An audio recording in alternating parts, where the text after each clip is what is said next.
Merdiven yanaklarının tamiratı.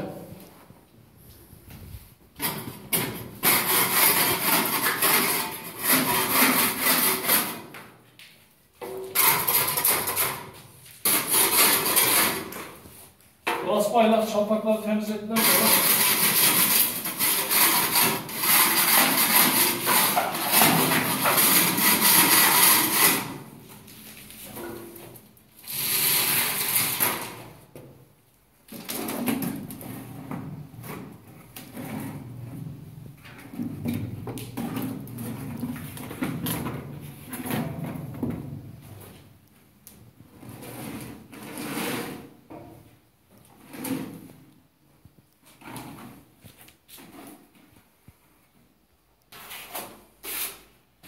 alçıyla doldurma işlemi.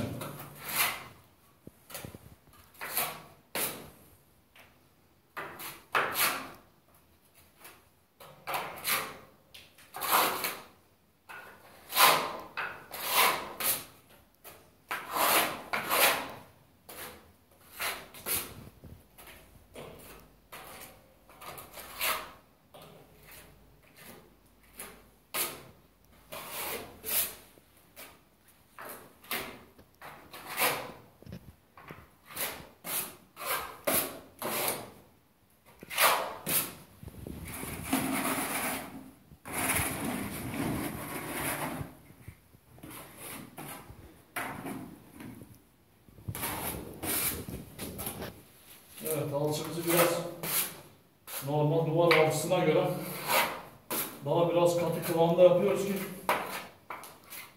derinleyen tamirler şişme yapmasın diye arkadaşlar. Gördüğünüz gibi.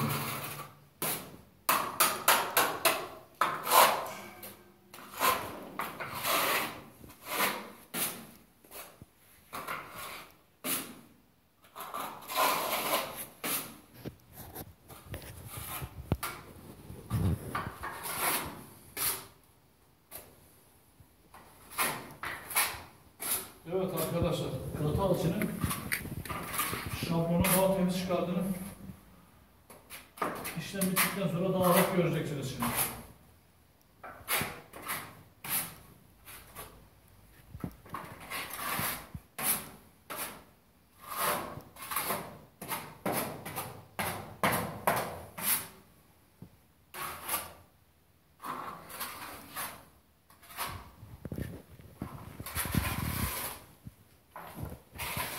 Evet, görmüş olduğunuz gibi böyle tertemiz merdiven kenarı, sınavlı yanakları temiz şekilde çıktı.